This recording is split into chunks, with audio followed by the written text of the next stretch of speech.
오늘 함께 나눈 말씀은 창세기 28장 10절에서 15절 말씀입니다.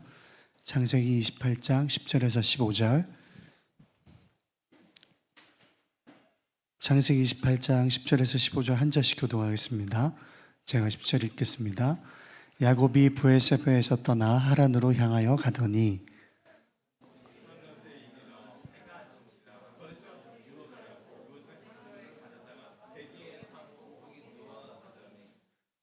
우리가 정의 한 목소리가 될 수 없습니까? 자, 여러분 잘 목소리를 맞춰서 읽어주세요. 꿈에 본즉 사닥다리가 땅 위에 서 있는데 그 꼭대기가 하늘에 닿았고 또 본즉 하나님의 사자들이 그 위에서 오르락내리락 하고 또 본즉 여호와께서 그 위에 서서 이르시되 나는 여호와니 너는 조부 아브라함의 하나님이요 이삭의 하나님이라. 내가 누워있는 땅을 내가 너와 내 자손에게 주리니 내 자손이 땅의 티끌같이 되어 내가 서쪽과 동쪽과 북쪽과 남쪽으로 퍼져나갈지며 땅의 모든 족속이 너와 내 자손으로 말미암아 복을 받으리라. 15절 함께 읽겠습니다. 내가 너와 함께 있어 내가 어디로 가든지 너를 지키며 너를 이끌어 이 땅으로 돌아오게 할지라. 내가 내게 허락한 것을 다 이루기까지 너를 떠나지 아니하리라 하신지라. 아멘. 우리 앞뒤 좌우 우리 청년들에게 이렇게 인사합시다. 주의 이름으로 끝없이 잘 될 것입니다. 시작. 여러분 그 진심으로 마음을 담아서 큰 목소리로 주의 이름으로 끝없이 잘 될 것입니다. 시작. 하나님께 영광의 박수를 올려드립시다. 할렐루야. 여러분 혹시 잘 모를 수도 있지만 어노인팅 예배 캠프 2017년에 나온 찬양인데 그때의 나는이라는 찬양 혹시 아세요? 그때의 나는. 이렇게 제목을 이야기하면 잘 모르죠. 그때의 나는 잘 모르는군요. 네. 그 첫 가사가 나의 방황을 주님께서 헤아리시고, 저는 이 찬양의 첫 그 전주 피아노 연주와 그리고 전은주 간사님이 이 첫 가사를 부르는 그 가사가 너무너무 마음에 와닿아요. 여러분 시편 57편, 56편의 가사로 찬양하는 가사인데 여러분 그 시편의 여러 구절들을 보면 우리의 삶의 문제가 어디에 있냐면 마음에 있다라고 이렇게 지적하고 있습니다. 우리의 삶의 모든 문제는 마음으로부터 시작된다. 그래서 시편 42편에 보면은 이런 구절이 있습니다. 3절에 보면 내 눈물이 주야로 내 음식이 되었습니다. 시편 42편의 기자가 하나님께 탄식하면서 이렇게 고백하는 게 뭐냐면 하나님 내 눈물이 아침과 점심과 낮과 밤에 하루 종일 내 음식입니다. 이렇게 이야기를 해요. 그리고 시편 42편 4절에 내 마음이 상합니다. 그리고 시편 40편 5절에 보면 이런 말씀이 있습니다. 내 영혼아 내가 어찌하여 낙심하여 어찌하여 내 속에서 불안해하는가. 이렇게 탄식합니다. 지금 목소리가 잘 안 나와요. 제가 다시 한번 똑바로 읽어드리면 내 영혼아 어찌하여 낙심하며 불안해하는고 이렇게 고백해요. 그러니까 마음에 사실은 문제가 있다는 뜻입니다. 여러분 그 구약 성경에 고대 히브리 사람들, 그러니까 고대 구약 성경을 살았던 이스라엘 백성들의 정서 중에 마음은요 우리 내장 기관에 깃들어 있다라고 표현하거든요. 시편에도 뭐라고 이야기를 하냐면 콩팥 있잖아요. 콩팥. 내 콩팥에 마음이 심겨져 있다라고 고백을 합니다. 이거 우리가 이제 과학적으로 의학적으로 발달되지 않았던 시절이니까 우리 이 몸 안에 있는 내장기관의 콩팥에 마음이 서려져 있다. 그래서 심지어는 그 예레미야 31장에 보면 하나님께서도 이스라엘을 향해서 마음을 이야기를 할 때 이렇게 표현을 합니다. 그를 위하여 내 창자가 들끓으니 내가 반드시 그를 불쌍히 여기리라. 이런 구절을 통해서 알 수 있는 건 뭐냐면 구약의 히브리 사람들은, 그러니까 구약의 이스라엘 사람들은 우리 배 속에 있는 내장, 그러니까 창자나 심장이나 콩팥 이런 데에 마음이 서려져 있다라고 이렇게 표현하거든요. 그런데 여러분, 분명한 것은 성경에서 마음의 문제를 어떻게 해결하라고 가르치냐면, 내 심중에 하나님의 말씀을 두면 그 말씀이 우리의 마음을 제어하고 컨트롤할 것이다 라고 가르칩니다. 여러분, 우리의 마음이 들끓고 우리의 마음에 분노가 있고 슬픔이 있고 우리 마음에 여러 가지 어려움이 발생했을 때 그 마음을 다스릴 수 있는 유일한 길은 하나님의 말씀입니다. 할렐루야. 그래서 다윗이 뭐라 그러냐면, 주여 심중에 하나님의 말씀이 있나이다 이렇게 고백합니다. 제가 조금 전에 말씀드렸던 그때 나는이라고 하는 찬양은 시편 56편 말씀입니다. 근데 시편 56편 8절에 나의 유리함을 주께서 계수하셨사오니 나의 눈물을 주의 병에 담으소서 이렇게 이야기를 합니다. 그 눈물을 왜 병에 이렇게 담으소서 이렇게 이야기를 하냐면, 고대 사람들은 눈물이 어떤 신령한 것이라고 믿었어요. 그래서 소중한 것이라서 이 눈물을 허투루 버리면 안 된다고 생각해서 때로는 병에다가 자기 눈물을 모았습니다. 이게 신령하다라고 생각을 했기 때문에 그때의 사람들이 그렇게 생각하던 그 정서를 끌어와서 지금 고백하는 거예요. 하나님께서 지금 내 영혼이 지금 방황하고 있는 것을 아시오니 주님, 나의 눈물을 주님께서 모아주세요. 주님의 병에 모아주세요 라고 이야기를 하는 거예요. 자, 지금 제가 이야기하고 있는 이 어떤 한 사람의, 어떤 한 성도의 마음의 괴로움, 그 눈물, 이런 것들을 제가 자꾸 언급하고 있는 이유는 뭐냐면, 여러분 우리가 잘 알고 있는 찬송가 중에 이런 찬양이 있습니다. 주께로 가까이라고 하는 찬송이 있어요. 주께로 가까이 가게 함은, 이 찬양이 여러분 혹시 굉장히 옛날 영화인데 타이타닉이라고 하는 영화가 있어요. 근데 그 타이타닉이라는 영화에서 배가 이렇게 침몰하고 있는 중에 모든 사람들이 막 도망가고 막 이렇게 막 굉장히 혼란스러운 상황에 있을 때 거기 위에서 그 현악 사중주를 하는 굉장히 막 이렇게 혼란스러운 어떤 이 승객들을 위해서 마음을 위로하는 연주가들이 있어요. 여러분들이 그 영화를 안 보셔서 잘 모를 수 있지만 정말 끝까지 혼란스러운 승객들을 위로하는 연주를 막 하다가 이제는 정말 도저히 연주조차도 불가능한 상황에서 거기 모여있는 4명의 연주가들이 이렇게 이야기를 하거든요. 우리 이제 연주를 멈추고 우리도 이제 우리 살 길을 향해서 헤어지자라고 마지막으로 하는 장면이 있습니다. 그런데 이렇게 4명이 헤어져요. 4명이 헤어지는데 마지막에 바이올린을 담당하던 한 연주가가 헤어지려고 돌아섬이 있지만 자기는 포기하고 마지막으로 이 주께로 가까이라고 하는 찬송가를 연주하기 시작합니다.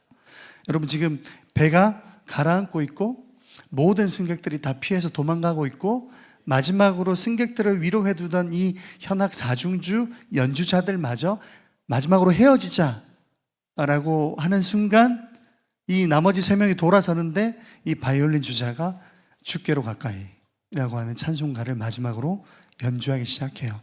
그래서 돌아서고 있던 연주가들이 다시 돌아와서 그 찬송가를 연주합니다. 이 찬송가의 2절에 내 고생하는 것 옛 야곱이 돌베개 베고잠 같습니다 라고 하는 가사가 있어요.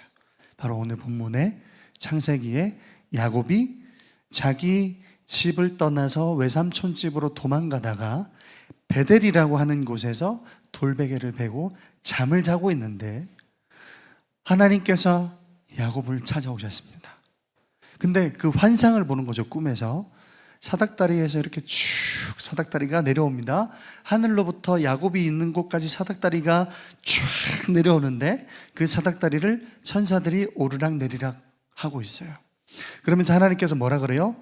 내가 반드시 너를 너의 집으로 돌아오게 할 거야 라고 하는 약속을 줍니다.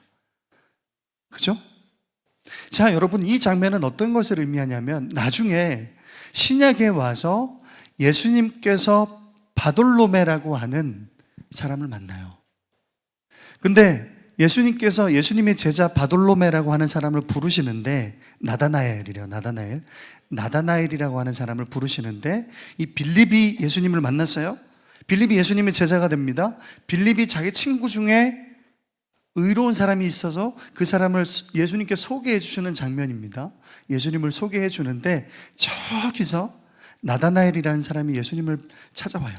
빌립과 함께 걸어오는데, 예수님이 자기를 찾아오는 나다나엘이라고 하는 사람을 향해서 뭐라 그러냐면, 저 사람은 유다 사람 중에 의로운 사람이라고 그래요. 근데 지금 나다나엘이라고 하는 사람이 나중에 예수님의 제자가 된 다음에 바돌로메라고 하는 이름으로 살아갑니다. 자기를 알아보잖아요, 예수님이. 그래서 자기를 알아보는 예수님이 너무 신기해서 깜짝 놀라거든요. 근데 예수님이 그 나다나엘이라고 하는 사람에게 뭐라고 이야기하냐면, 내가 너를 알아본 것 때문에 놀라워하지 말라라는 거예요. 너가 그 이상의 것도 볼 거라는 거예요.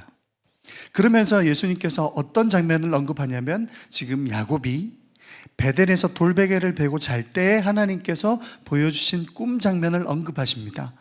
너가 하늘로부터 내려온 그 사닥다리를 예수 그리스도께서 그 사닥다리를 타고 내려오시는 걸 볼 거야 라고 이야기를 하는 거예요. 자, 무슨 말이냐면, 여러분 다리 놓는 사람들 알죠? 다리 놓는 사람들, 어노인팅 다리 놓는 사람들이라고 하는 찬양팀이 있습니다. 이 다리 놓는 사람들, 브릿지 빌더, 하나님과 세상 사이에 다리가 예수님인데요, 예수님께서 우리에게 명령하시기를 너희가 이 세상에 하나님과 세상 사이에 화목해 하는 다리가 되라 라고 하는 그 장면이에요. 여러분, 야곱이 지금 자기 집을 떠나서 외삼촌 집으로 지금 도망가는 장면이잖아요. 왜 도망가요? 자기 형 에서가 자기를 죽이려고 지금 쫓아오고 있습니다. 하나님께서 그 야곱을 찾아오셨어요. 그리고 야곱에게 약속하는 게 뭐냐면, 너가 분명히 지금 고생길을 가고 있지만 내가 너와 분명히 함께 할 거야 라는 겁니다. 우리의 신앙의 여정 가운데 하나님께서 약속하는 거예요. 네가 신앙의 여정을 걸어가는 그 모든 신앙의 여정이 고통이 있고 눈물이 있을 거지만 내가 너와 반드시 함께 할 거라는 겁니다. 그래서 여러분, 야곱이 돌베개 베고 잠을 잘 때의 그 고통 있잖아요. 그 고통을 누가 헤아리시는 거예요? 하나님께서 헤아리신다. 여러분, 우리가 평생에 꼭 흘려야 되는 눈물이 있습니다. 왜 옛날에 과거에 한국 남자들은 절대로 울면 안 된다 그러잖아요. 태어나서 3번만 울어야 된다. 태어날 때 울고, 부모님이 돌아가셨을 때 울고, 그렇죠? 그렇게 이야기를 하잖아요. 여러분, 아니에요. 예수님을 믿는 사람들은 평생에 꼭 한 번은 울어야 돼요. 어떤 눈물이냐면, 나는 도저히 할 수 없습니다라고 하는 내 자아를 버릴 때, 내 자아를 버리고 하나님께서 나의 의가 되어 주시옵소서라고 할 때 꼭 울어야 합니다. 느푸른 진검교회 청년부 여러분, 여러분은 꼭 하나님 앞에서 이 눈물을 흘리시기를 주님의 이름으로 축원합니다. 여러분, 우리 인간은요 전적으로 타락했어요. 그래서 우리 힘으로는 도저히 할 수 없음을 언젠가는 한 번은 고백하게 될 겁니다. 여러분, 그게 한 번, 원타임이란 이야기가 아니라, 여러분 언젠가 한 번은 이 눈물을 하나님 앞에서 우리가 승부를 봐야 돼요. 이 눈물을 하나님 앞에 정말 마음을 토로하면서, 하나님 이 눈물을 통해서 내 마음을 씻어주세요라고 하는 고백이 있어야 돼요. 이거는 회개의 눈물이고, 내 인생을 뒤바꾸는 눈물이고, 거듭나는 눈물입니다. 나는 도저히 할 수 없음을 고백하는 눈물이요.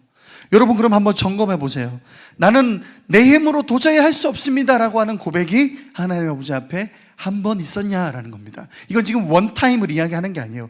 딱 1회를 이야기하는 게 아니에요. 내 인생 가운데 하나님 이 눈물을 통해서 나를 씻어주세요라고 하는 고백이 있었냐라는 겁니다. 여러분, 우리 인간은 왜 내 힘으로 할 수 없어요? 우리는 나약한 존재이기 때문에. 그래서 여러분, 혹시 이런 상상을 한번 해봤으면 좋겠는데요. 여러분이 결혼하면 형제들은 여러분의 아내 앞에서 꼭 이 눈물을 흘렸으면 좋겠습니다. 자매들은 여러분의 남편 앞에서 꼭 이 눈물을 흘렸으면 좋겠어요. 그럼 나는 성공했을까요? 아직 못했어요. 너무 어려운 일이에요.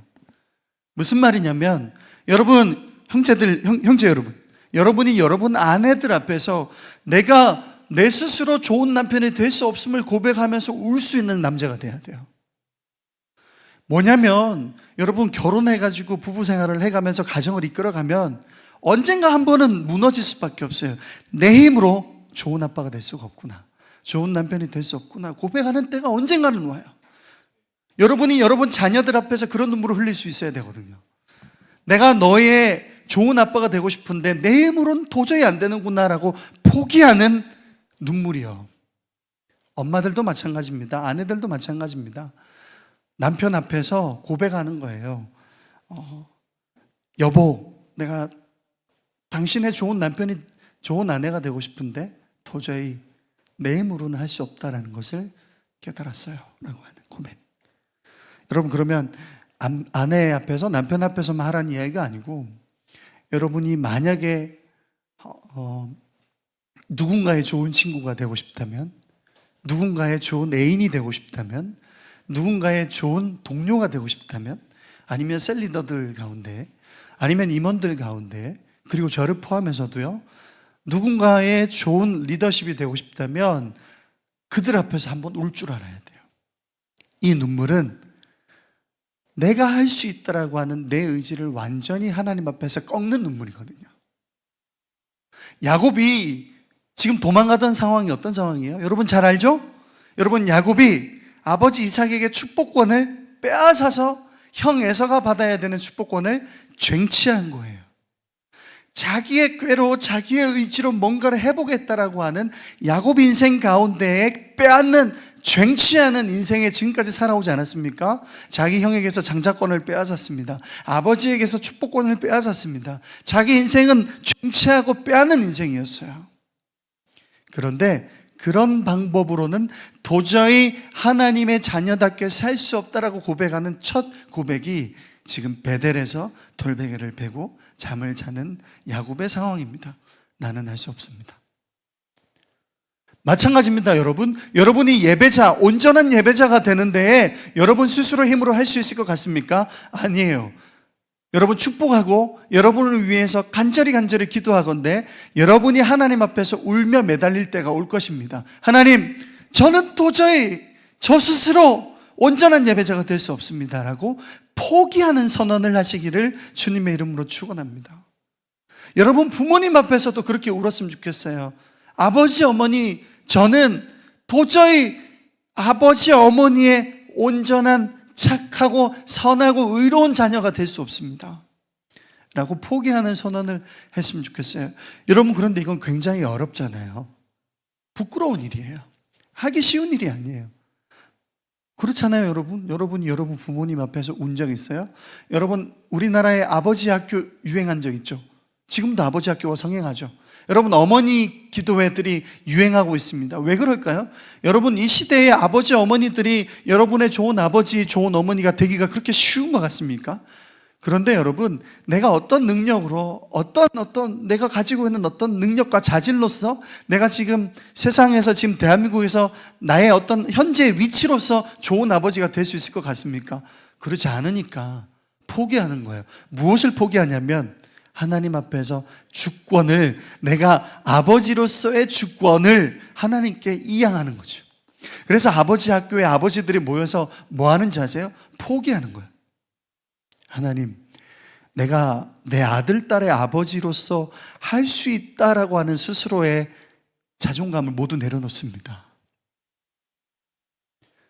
우리 청년부가 한 사람 한 사람, 우리 청년부 한 사람 한 사람이 그렇게 하나님 아버지 앞에 포기하는 그런 예배자가 되었으면 좋겠어요.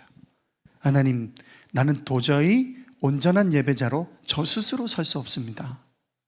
눈물을 펑펑 흘리면서 고백하는 그런 청년들이 되었으면 좋겠습니다. 저는 한번 다짐해보고 결단해봅니다. 올해 안에 제 아내 앞에서 울면서 이걸 고백하는 거죠. 어려워요. 정말 어려워요. 그거는 저의 자아의 자존심을 하나님 앞에 맡겨드리고 다 포기해야 가능한 일이에요. 여러분, 야곱의 눈물은 그래서 곧 자신을 씻어내는 눈물입니다. 하나님, 내 인생 나 혼자 할 수 없음을 하나님 앞에 고백합니다. 다윗이 나의 영혼이 오직 진정한 소망이신 하나님을 바라보고 자신에게 되뇌이면서 소리치는 고백이 바로 그런 고백이에요. 내 영혼아, 오직 살아계신 하나님을 바라라. 그래서 여러분, 할 수만 있으면, 그리고 저도 노력하겠습니다. 아직 만나지 못한 청년들이 많이 있는데요. 그리고 아직 한 번밖에 만나지 못한 청년들이 있는데요.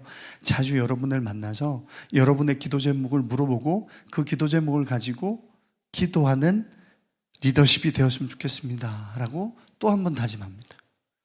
여러분, 최근에 제가 여러분을 만나고 여러분에게 기도 제목을 묻고 그걸 다 여러분이 만난 날 다 기록해 놨거든요. 그리고 여러분, 제가 기도하면 새벽에 기도하는 시간에 기도할 때 하나님께서 최근에 자꾸 저에게 주시는 기도가 뭐냐면, 하나님 살려주세요. 하나님 살려주세요. 저 살려주세요. 하나님 도와주세요 라고 하는 기도가 제일 먼저 나와요. 왜냐하면 여러분, 제가 여러분의 기도 제목을 가지고 기도할 때마다 느끼는 건데요.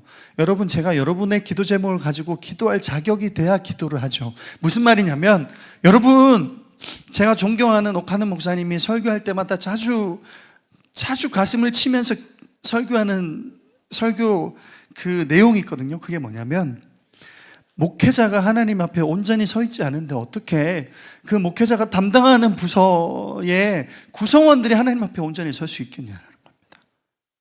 제가 정직하고 제가 순결하게 하나님 앞에 서 있어야 여러분이 하나님 앞에 온전히 서게 될 줄 믿습니다. 그래서 여러분, 기도 제목이요, 살려달라는 거예요. 하나님, 저 좀 살려주세요. 저는 하나님 아버지 앞에 온전한 예배자가 아니고 하나님 아버지 앞에 온전히 서 있을 수 있을 만한 자격이 있는 목회자가 아닌데, 여러분, 하나님께 탄식할 수밖에 없습니다. 그래서 저는 다시 한번 다짐합니다. 여러분, 뭐냐면, 제가 담당하는 성도 중에 누군가가 아프면 그건 목회자 잘못입니다. 제가 맡고 있는 청년 중에 누군가가 슬퍼하고 애통하고 있으면 그건 목회자 잘못입니다. 그래서 여러분, 어떨 때는 정말 금식하기도 하고 기도합니다. 그래서 최근에 저가 너무 사랑하는 가까운 친척이 걷지도 못할 정도로 근육이 무너져 내린 병에 걸려서 신음하고 있다는 소식을 듣기도 하고, 그리고 제가 사랑했던 어떤 한 집사님이 암에 걸려서 암 치료를 하고 있고 그 치료를 지금 겨우겨우 해나가고 있다는 소식을 듣기도 하고. 여러분, 그래서 우리는 하나님 아버지 앞에 눈물을 흘리며 기도해야 됩니다. 여러분, 여러분의 입술에서 이 고백이 날마다 여러분 습관처럼 나왔으면 좋겠어요. 여러분, 하나님 아버지 앞에 엎드리십시오. 그리고 하나님 아버지 앞에 간구하십시오. 하나님, 내 영혼을 살려주십시오. 하나님, 내 영혼을 도와주십시오 라고 기도해야 됩니다. 내 영혼을 살게 하시는 이는 오직 유일하신 하나님이십니다. 내 영혼을 소성시키시는 분은 오직 살아계신 하나님이십니다. 그래서 여러분, 우리가 죽어야만, 예수 그리스도 안에서 우리가 죽어야만 하나님은 예수 그리스도 안에서 우리를 다시 살리시는 줄 믿습니다. 그래서 그 눈물이 얼마나 귀한 눈물인 줄 몰라요. 여러분, 여러분이 저에게 나눠준 여러분의 기도 제목을 목숨 걸고 기도하겠습니다. 그리고요, 여러분, 너무나도 기쁜 감사의 저의 간증이지만 제 수첩에 적힌 기도 제목들이 응답되고 있습니다.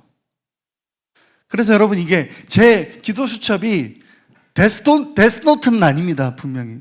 여러분, 그러나 거기에 기도 제목이 적히면 제가 목숨 걸고 기도할 테니 여러분, 거기에 적힌 기도 제목 가지고 기도하는 그 모든 기도 제목들이 응답되었다라고 하는 간증으로 2026년이 되었으면 좋겠습니다. 여러분, 하나님 앞에 눈물을 흘리십시오. 우리 찬양팀 한번 나올까요? 여러분, 오늘 함께 마지막으로 설교 마무리 찬양은 나는 주님께 속한 자라고 하는 찬양입니다. 여러분, 이 찬양 가사 중에 이런 찬양 가사가 있습니다. 나는 주님께 속한 자 되어 주의 나라 위에 전심으로 살리라. 할렐루야. 우리 큰 소리로 한번 따라 할 거예요. 나는 주님께 속한 자입니다. 할렐루야.